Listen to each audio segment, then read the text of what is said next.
folks, it's December 4th. Let's read some more comments and answer some questions. Terrific video, says Henry Hamster 01. This was a video that I did on the CK series that actually 4 different transmissions to choose from. So I was demonstrating all 4. Terrific video. Thanks for making it. Love the video and showing the clutch work also. Well, thank you very much, Henry Hamster. This one's interesting. Hi, Mike. Love the videos. I have 25 acres and thinking about buying a tractor soon. 2 questions. I'm leaning towards 25 horsepower. I don't want the emissions regulations. Also, I'm leaning towards the Coyote CK 2520 SE or TYM 25 horsepower. What are your thoughts? And would use for food plots, loader work, brush hogging. Grand Island, New York is buying from you okay? That far away? Thank you from Mike, Jack of Zero Trades 631. And apparently his other name is Mike from Grand Island, New York. Well, yeah, first off, yeah, just today we had somebody from your state, the Empire State, up around Buffalo. He drove down here to pick up his Coyote CX 2510 cab with a trailer. What else did he get? A trailer and a flail mower and a tiller, I think. Thank you, Kevin, by the way, from upstate New York. Now, as far as the tractors, I think when you say CK 2520, there's not that tractor. There's a CX 2510, and then there's a CK 2620 SE, which would be a cab. You mentioned SE. Or the TYM 25 horsepower. What are your thoughts? Okay. Food plots, loader work. Oh, there's the one, loader work. Now, anything will, food plots, anything will run a tiller, anything will pull a disc harrow, whatever it's called in your part of the world. Any tractor will run a rotary cutter. 25 horsepower is fine for any of those within, the right size implements. The only thing that's different there is the loader work. Which, if you're going to use it for loader work, you need a real tractor, which would start at like the TYM 2515 or the Coyote CK 2620. Both of those have significant loader ability. The Coyote at 1,835 pounds and the TYM 2515 at 2,100 pounds. In my opinion, you'll want to look at those 2 tractors and then compare them, drive them, sit on them, love them, and then see what kind of deals are going on both of them. Right now, in fact, both of them have excellent deals. In fact, the TYM 2515 is 0% for 84 months, which is, that's pretty, well, it doesn't get any cheaper than that. And the Coyote is 0.99, or either one of them have rebates, so one or the other. Does that help? Yes, you can buy the tractor anywhere, especially if you don't have somebody in your neck of the woods that really you had a good connection with, because, if a guy is in Ohio, for example, and he calls me and he's had 6 Kubotas in a row from the same dealer and right down the street from him, and he has loved all 6 of them, and the dealer's gone out of his way. He came over on a snowy day on a Sunday to help him start his tractor, and on and on, the kind of things that good dealers do. What am I going to say to the guy? I'm going to say, here, this guy has probably earned your business for the rest of your life. But when that's not the case, I love to step in. And if a dealer doesn't do a good job impressing a customer or taking care of a customer or having a good reputation, I am ready. This guy, I did a video, and this was quite a while ago. I did a video on a Coyote RX 7320 versus a Workmaster from New Holland. And this was kind of cool because I had a guy that traded in his New Holland. Thing had like literally 20 hours on it. He bought it and then hated it. So he traded it in. And it was a great opportunity. These were both current model year tractors, and I could compare them side by side. I probably got more hate mail on that video than anything else, because believe me, when it comes to a brand like New Holland, there are people that are dyed in the wool blue. And what really made people mad on this one was when I pointed out that this particular New Holland, not all of them, this particular New Holland was made in India. And I'm like, really? You know, and you're paying for a New Holland and you're getting an Indian tractor. And boy, people blew up. But it's true, that one is made in India. It's very rustic. You know, it's one of the ones that has the huge steel hump in the middle, and your feet are on both sides of the hump, and there's hydraulic hoses and cables running, you know, everywhere. It's a really nice 35-year-old tractor that's brand new. And so, this guy says the buckets are so small on the Coyote though. Well, okay, that tractor has an 82-inch bucket. I don't know how much bigger you'd want. Much bigger than that, you wouldn't get it on a trailer or through a gate. But there you go. Thank you. Just Log It 22. Thank you for your input. Now this guy needs some advice, and I love advice. If I don't know the answer, I'll make something up and it'll sound convincing. This guy says, Les Fishin, yeah. My Coyote CS2220 needs 6 cycles of glow plug, and even then, it chugs black smoke for a few minutes while shaking your teeth out. It's a 2021 with 80 hours on it, and it's done it since new, even when it's above zero. I did a video on extreme cold. I got a lot of laughter comments on that because to me it was extreme cold. It was 8 degrees that day, and you know, it doesn't get that cold here. 25 horsepower, mechanical injection.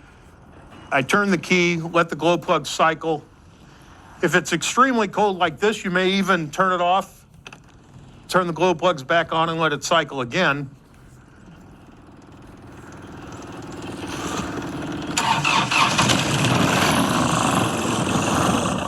Little rough. It's fired one cylinder, then the next cylinder, and then the third cylinder. And in about 10 seconds, it'll smooth out.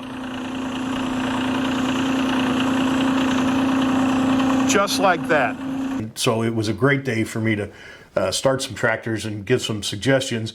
And boy, did I get laughed at from people up in the north about what real cold is. But this guy has a point. The CS 2220, and he does say 2220. Okay, well, it's a 2021. I'll bet he's got a CS 2210, and I'll bet he mistyped, but I'm going to answer both of these. The 2210, pardon me, and the 2510 were Coyote's CS version in the last generation, and fabulous tractors. The engine in those was made by Shibaro, the Japanese company. In fact, it was the only tractor in the lineup that didn't have a Daedong engine. It now since does have, but that Japanese engine was probably used, the Shibaro, in more tractors over the last 25 years than any other engine. I mean, you'd pop the hood in a New Holland or a Coyote, just any of them. It was what tractor makers put in their 20 to 25 horsepower subcompact tractors.